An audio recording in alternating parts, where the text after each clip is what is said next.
안녕하십니까, 레피드입니다. 4월 19일 두산중공업 보도록 하겠습니다. 코스피 코스닥 먼저 보겠습니다.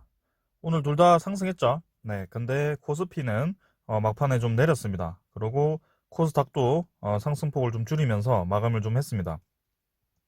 오랜만에 이제 코스닥도 1% 이상 상승을 하다가 상승분을 반납을 했고, 코스피도 이제 좋게 진행이 되다가 반납을 좀 했습니다. 외국인과 기관이 오늘은 코스피를 쌍 매도를 했고요. 코스닥은 쌍 매수를 했습니다. 확실하게 지금 코스닥 쪽으로 자꾸 분위기가 몰려가는 것 같고요. 코스피는 지금 삼성전자, 현대차, 기아차 뭐 이런 대형주들이 아직까지 그렇다 할 움직임이 없습니다.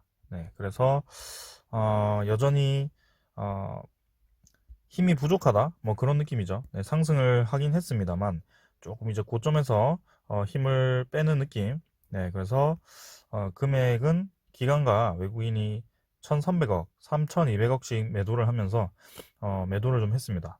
기관은 계속 매도를 이어갔고 외국인은 매수를 하다가 이제 조금 차익 실현을 했는데요.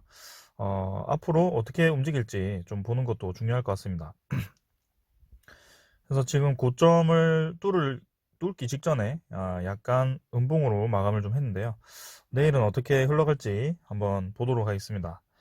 오늘 뭐 출렁하면서 이제 똑같은 시간에 다 같이 좀 내린 것 같은데요.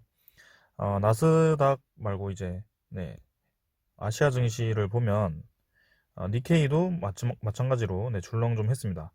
그래서 뭔가 글로벌 증시에서 뭔가 뉴스가 나왔던 것 같죠. 네, 어떤 뉴스인지는 잘 모르겠습니다만 잠깐 이제 증시가 좀 다 내린 것으로 보입니다. 자, 일단은 미국 채권 수익률만 잠깐 보겠습니다. 1.57%죠. 네, 이 정도로 진행 중이고요. 지금 이 어플리케이션이 좀 뭔가 목통이라서 잠깐만 보고 넘어가도록 하겠습니다. 그래서 계속 이제 내려가가지고 1.5%대로 떨어졌고요. 네, 계속 1.5%대에서 유지 중이다. 이렇게 보입니다. 네, 이 정도로 보고 환율도 좀 보겠습니다. 환율은 여기서 보고요. 1115원 정도로 마감을 좀 했죠. 네, 그래서 확실하게 상승세를 꺾어버리고 아슬아슬하게 이제 121선을 딛고 있습니다. 추가로 상승하기 위한 뭐 바닥 작업을 한다라고 보여줄 수도 있고요. 계속해서 요 근처에서 좀 진행이 되지 않을까라는 생각입니다. 그래서 확실하게 지금 코스피, 코스닥뿐만 아니고 해외 증시라든지 이런 것들이 모두 이제 상방으로 좀 향하는 모습이죠. 오늘 이제 분위기가 좀 좋은데요. 코스닥 같은 경우는 뭐 계속 뒤붕 뚫고 하이킥입니다. 네, 계속 올라가고 있습니다. 자, 그래서 지금 어, 요때와 같은 흐름이 또 나오고 있기 때문에 이대로 그냥 흐름에 맡기시면 될 것 같아요. 코스닥 같은 경우는. 네, 그래서 제가 코스닥 종목도 좀 보고 있는데 같이 한번 보시면 좋고요. 오늘은 이제 여기까지 하고 두산중공업 보도록 하겠습니다. 50원 내렸죠. 네, 13,950원으로 마감을 좀 했고요. 오늘도 상승을 좀 하다가 재미없게 진행이 좀 되었습니다. 하지만 5일선을 또 지키는 선에서 적당하게 이제 하락을 좀 한 것 같고요. 5일선을 딛고 바로 튕구면서 위로 올라갈지 아니면 뭐 또 똑같이 11선 올라올 때까지 옆으로 기어갈지 뭐 그들의 선택입니다. 그래서 이미 단계는 레벨업을 한 상태에서 위치를 좀 잡은 거고요. 두산중공업이 올릴 생각이 있다면 저는 내일 정도에 좀 다시 한번 거래량이 터지면서 올라가지 않을까라는 생각을 좀 해봅니다. 그래서 이 거래량도 서서히 줄어가지고 지금 뭐 점진적으로 또 줄고 있죠. 그래서 다시 이때와 같은 양봉이 또 나올 가능성이 높다고 보고 있고 이제는 뭐 21선, 61선 모두 위로 들었기 때문에 이제 우상향하는 차트 중에 하나입니다. 네. 그래서 21선을 깨지 않는 선에서 진행이 된다면 계속 두산중공업은 꾸준히 상승할 것으로 보이고 만약에라도 이제 21선을 깨고 잠깐 하락을 하는 추세가 나온다면 그때는 이제 스윙 접근으로 잠깐 차익 실현을 하셔도 됩니다. 근데 저는 아직까지는 두산중공업이 21선을 깰 이유는 전혀 없다고 보고 있고요. 네. 그래서 뭐 만약에 요 17,000원 근처에서 뭐 그런 흐름이 나올 수도 있거든요.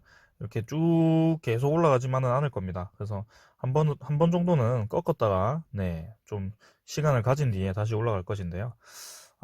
아직까지는 6월까지, 네, 6월 30일 날, 네, 두산 인프라코아가 정지가, 아니죠. 6월 30일부터, 네, 맞죠. 정지가 되죠. 그때부터 7월 20일까지, 네, 정지가 되고, 7월 21일 날, 두산 인프라코어로부터 두산중공업 합병 신주가 발행이 되게 됩니다. 자, 그때까지는 저희 계속 이제 주가가 올라 있을 거라고 좀 예상을 좀 하고 있는데요.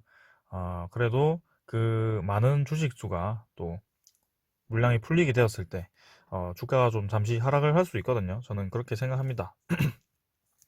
두산중공업이 그때 어떤 가격일지 모르겠습니다만 좀 이제 상승을 좀 많이 한 상태라면 당연히 내려갈 가능성이 높다고 봅니다.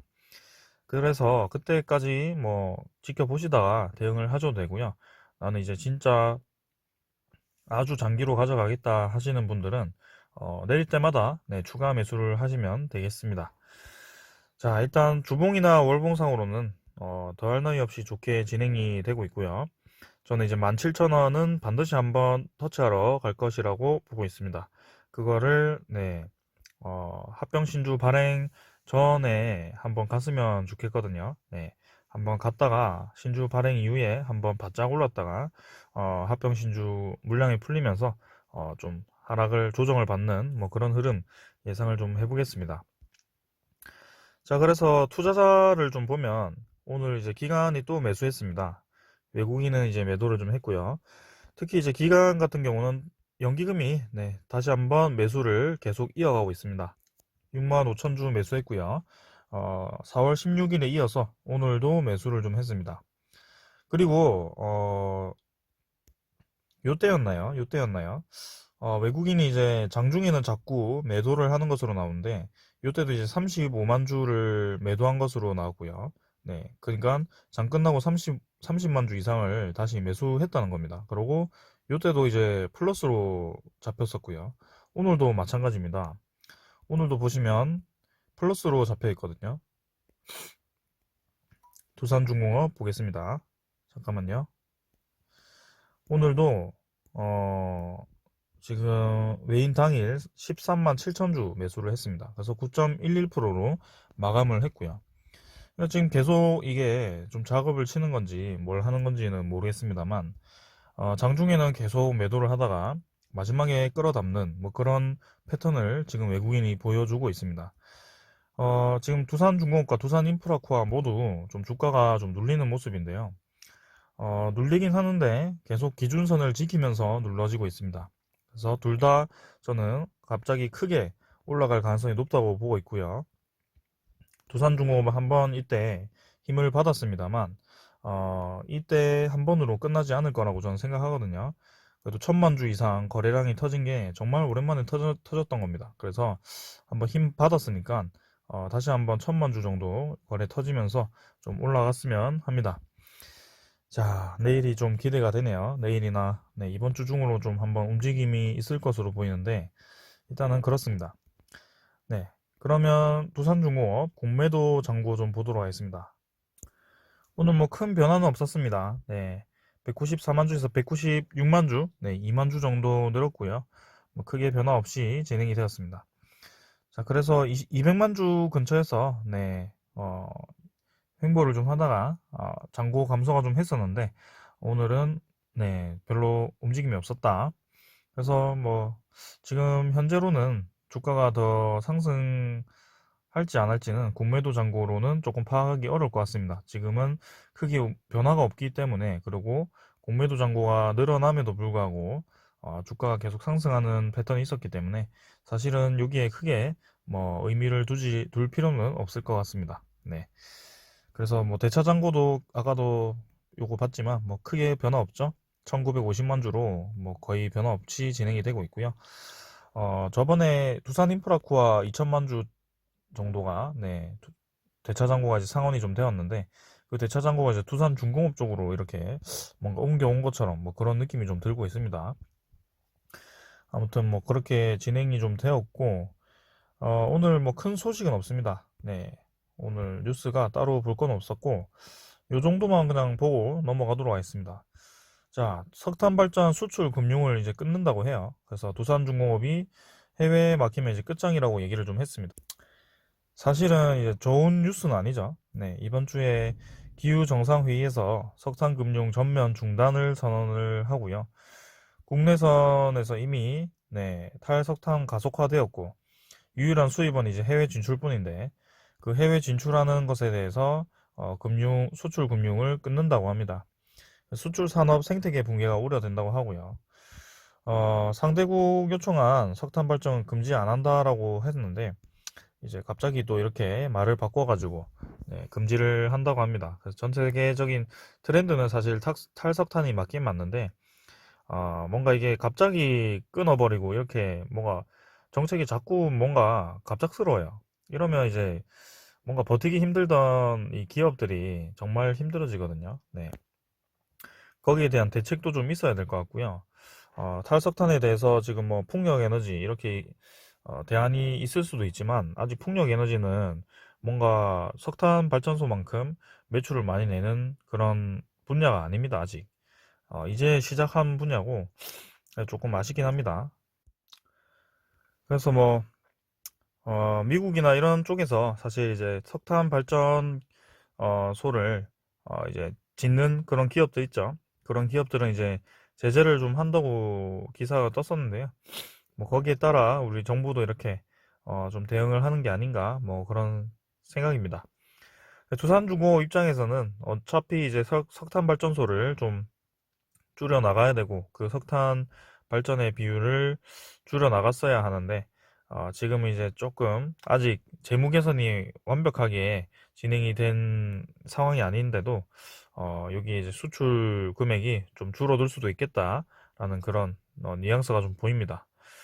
하지만 두산중공업이 지금 당장 이런 탈석탄 정책에 의해서 타격을 받을 수도 있지만 앞으로의 비전 때문에 지금 주가가 움직이는 것이거든요. 그래서 뭐 원자력 발전소, SMR 아니면 풍력 발전기 이런 거, 그다음에 수소 에너지, 그런 것들로 지금 그다음에 3D 프린팅도 지금 하잖아요.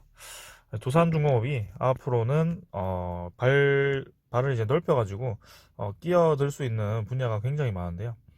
이번 올해 마지막 고비만 좀 잘 넘기면 저는 될 거라고 생각합니다. 그래서 거기에 이제 그런 비전들이 보이기 때문에 주가가 이제 반등을 하기 시작한 거고요. 네, 충분히 지금은 저평가되어 있다라고 볼 수 있습니다. 자, 원자력 발전, 해외 수주발 원자력 발전이 지금 빨리 좀 소식이 나야 될 것 같은데요. 사실은 올해 뭐 좀 구체적인 소식을 듣기는 어려울 것 같아요. 그래서 내년에 업체 선정되고 한다고 하니까 체코발 수주죠. 네. 아니면 이제 이집트, 사우디, 또 어디죠? 폴란드, 여러 개가 있었는데, 한국 쪽이, 한수원과 이제 이쪽 협력체들이 좀 유리한 고지를 차지하고 있다고 저는 들었거든요. 그래서, 한번 기다려 보겠습니다. 거기에 맞게 이제 우리나라 국내도 뭐 원전 정책에 대해서 완전히 이제 틀어막다가 SMR로부터 조금씩 물꼬를 틀기 시작했는데요. 한번 지켜보도록 하겠습니다. 자, 두산중업 일단은 이런 소식은 좋지는 않지만 기술적으로 보았을 때는 조만간 다시 한번 거래가 실리면서 위로 상승해야 되는 분위기인 것 같습니다. 121선까지 이제 21선이 돌파를 하게 되면 완벽하게 정배열이 되었기 때문에 꾸준히 한번 지켜보도록 합시다. 주가는 정말 잘 오르고 잘 버티면서 차곡차곡 단계별로 올라가고 있습니다. 그래서 정말 이상적으로 우상향하는 차트니까요. 한번 어디까지 올라가나 지켜보겠습니다. 오늘은 여기까지 하겠습니다. 감사합니다.